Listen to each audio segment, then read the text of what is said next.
Alright, we're about to tie the problem child. What I've got here in the vise is a Daiichi 1160 in a size 14 with two 3/32 tungsten beads. I've got a purple and a red Umpqua radiant tungsten bead on there. Now you can tie this in a variety of different sizes, and there's also another Daiichi hook, an 1167, that is identical to this, just with a black nickel finish, and either one is acceptable. I'm going to start some red 14-aught Veevus thread just behind that first bead. And I'm going to wrap back to just past the point on the barb. And once I get back there, I'm going to build a little nub of thread, and I'm just going to stack up several turns of thread to make a small bump back here. And this bump, while it does help to separate the Biot Tails that we're about to put in, it's really just for a little hot spot. So I've just made a small nub there, and I'll bump my thread forward just a few turns to get it out of the way. And then I'm going to put just a light coat of Solarez Bone Dry on top of that thread nub. And you want to make sure that you're just on that thread nub so you don't glue your thread down that you move forward, because we are going to move it back. So I just want to coat that all the way around with a thin coat of Bone Dry. And I'll hit that with my UV lamp. And that just toughens up that thread nub. That'll keep that from fraying later when you're fishing the fly and makes it just a bit more durable. Also adds a little bit of shininess to it. And now I'll unwind the thread back to the front edge of that nub. And now I'm ready to tie in my Biot Tails. And what I'm going to use for the tails are two purple turkey biots. And what I've done here is I've opposed the two biots so that they're curving away from each other. And then I'm going to measure them just short of a shank length long. I'm going to tie these in at the bend by putting them on either side of the hook shank and tilting them just slightly toward me. So you can see right here is square, and I'm going to turn them just slightly toward me. And I'll take a turn of thread all the way around, but I really haven't tightened this yet. Now typically I let this happen in my fingers, but I want you to watch here. Once I've got that thread wrap around, as I tighten it, I can square those biots up, and you can sort of tweak them into place a bit. I'm pretty happy there. And then I can tighten those thread wraps coming forward from there. So I've got a nice even split tail just over the top of that nub. If you need to, you can tweak these ends. I think I'm pretty good there. And I'll come forward over those butt ends to just short of that red bead, and I'll trim the butts off. Now I'm going to take a piece of 1/100th Mirage lateral scale, and I'm going to tie this in just up here behind the bead. I'll catch it, draw it down to length, and wrap back over it all the way back to the base of the tail. So nothing fancy here. I want to butt those tails right up to that thread nub. And I'll take that piece of flash and I'll just clip it back here in my material spring so it's out of the way for the time being. Now for the body, what I'll use is, this is Nature Spirit Emergence dubbing. And it's a synthetic mix, a mix of different synthetic fibers in different colors. And I've mixed just a tiny little bit of red ice dub into mine. You can see there's just a few little red highlights, and that's just to sort of match up the tones. I'm going to take a small pinch of this,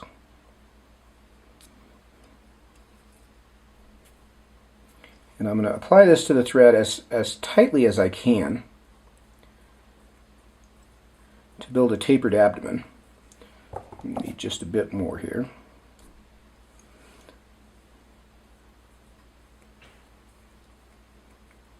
So I'm going to twist that on tightly, and then I'll begin to build the abdomen. And what I want to do is make the first turn of dubbing back here at the base of the tail, and then work forward from there, sort of building my taper as I go. You can see I can kind of come forward a couple wraps and back up a few wraps, and I'm going to come pretty well right up to the back of that red bead. And hopefully run out of dubbing just exactly where I want it to. So just a tapered abdomen, nothing special there, a little on the chunky side. And now I'm going to take my piece of tinsel and I'm going to counter wrap this, just because this is a coarser dubbing, and this will help set it out on top of the dubbing. I'm going to counter wrap the Mirage tinsel right up to the back of the bead, and then I'll tie it off there with several tight turns of thread before I clip it. I've got a couple wild hairs over here. We'll just get rid of those just to clean things up a bit. And then I'll come in and I'll whip finish the thread there. And I can clip that out. Now I'm going to prop the hook up just a bit here. And I'll put my fingers between the two beads and shove my fingernails right in so that that red bead jams right up to the front edge of the abdomen. And I've got just the tiniest amount of space between the two beads at the front. I'll take my red thread and start it again right in that space between the two beads. And I want to build a good solid thread base and then trim my tag out. Now the whole idea I had on this fly was to try to use these beautiful Coq de León hen feathers to make a collar on a smaller fly. And the technique I came up with sort of led to the development of this pattern. But really this fly is more about the technique than it is about the exact pattern. You can certainly change the colors and mix and match it, but any place you want to use a feather with longer fibers to create a smaller collar, this is a good spot for it. So what I'll do here, first I'm going to build a dubbing loop, and I don't need a very long one, maybe 2 or 3 inches.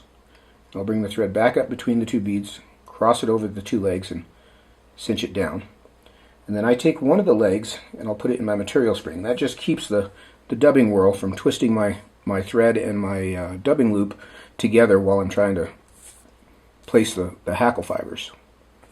Now there's a sort of a special trick for getting the hackle fibers into the dubbing loop without having to fight with them too much, and you don't need a special tool. You can just use your fingers, and I'll show you that here now. So once we've got our dubbing and hackle fibers lined up, we can pick that clump up off the table like so, and I'm going to remove my dubbing loop from the spring, and I'll place these fibers along with the dubbing in the loop. Now one thing that I'll usually do is I'll come through on the bottom edge here, and you can sort of tap them to square them up a bit. In the case of the two colors here, whatever color you want to be the under color of the collar, you should have closest to the hook. So I've lined those up. I'm going to pinch the loop just underneath the fibers, and I'll spin my dubbing whirl. And you don't need a crazy amount of spin here, but let that twist work through your fingers until those fibers start to radiate around the thread. And you can see most of the dubbing that you put in there comes out. It does add a little bit of a highlight and a little bit of density to the core, but essentially what we've just done is created a smaller hackle stem for the feather that we're about to wrap, the feather that we just made. So I'm going to take my dubbing brush and I just sort of run it down the fibers, and that just picks out any of the trapped dubbing or trapped fibers. You can see that sweeps it back as well, much like an old school wet fly collar. And then I use the dubbing whirl itself as my hackle pliers to begin to wrap this collar between the two beads. You can see I'll just fold those fibers back after each turn, and you don't need many, 2 or 3.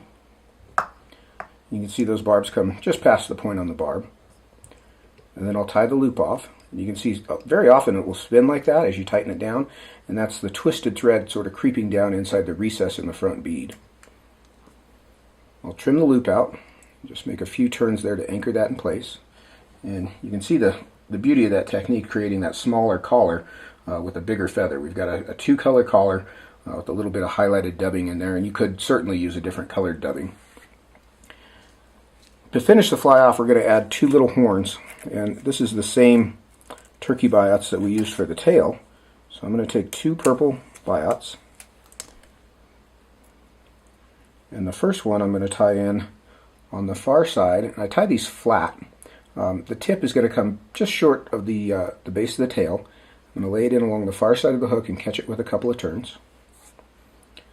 And I'll take the next biot and do the same on the near side, and I want these about the same length.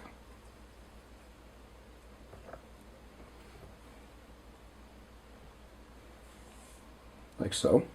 And again, you can sort of tweak the long ends to line those up. Get a few turns to anchor those. Now one thing that I found, anytime you're tying biots in, it's very easy. If I cut these off right now, you'll be tying the fly on the river, and when you go to tighten your knot down, you'll pull those biots out because they're so slick. So what I've been doing is folding these butt ends back and catching them with a turn of thread on each side, just so we've got a fold in there to anchor that down. Then I can trim those butt ends out right up close. Just a more secure way to tie those in. And then our last step is just going to be a little tiny pinch of that same dubbing to build our collar behind the bead. I like to overdo this just a slight amount because I'm going to brush it out. So I'm just using this to cover that thread collar.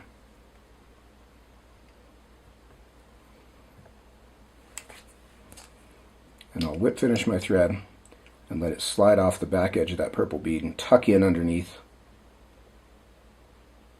that dubbing. Now here's a slick way to put some resin on those wraps. I'm going to take that working thread and just put a bit of bone dry on it, just right up here close to the hook. And I'll make 2 or 3 turns just to let that resin get on the thread, and then I can unwind and I can trim that thread out. So I've just used the thread to apply the bone dry to those thread wraps underneath. That was after the whip finish. It just makes for a very clean application of the bone dry resin. And you can come in and, depending on how shaggy you want your dubbing, you can pick it out with your dubbing brush. Seems my dubbing brush has got more loose fibers than the fly, but we'll pick that out a bit. And we've got the problem child. This fly is just sort of a simple attractor pattern. Obviously it's reminiscent of a prince nymph, which in itself is a great attractor pattern. This gives you a little bit more leeway as far as color variations go, and the 2 beads make it a great dropper fly. It's very heavy. It stays down. Typically tie it in size 14 and 16. I have tied it as big as a size 8 though for much larger stones. But really the whole idea was being able to use those beautiful Coq de León hen feathers that are so nice and so webby, but unfortunately on the big side for most of our trout flies. By using that dubbing loop technique, we can make those fibers into a much smaller collar and put them to use on our regular size trout stuff. I hope you like the technique. I hope you like the fly. Tie some up. It has really been fun to fish. Very simple. Not a whole lot of new technique other than how we apply the dubbing fibers into the loop along with the hackle. But give that a try. Play with it a little bit. I hope you enjoyed it. Thanks for watching. We'll catch you next month.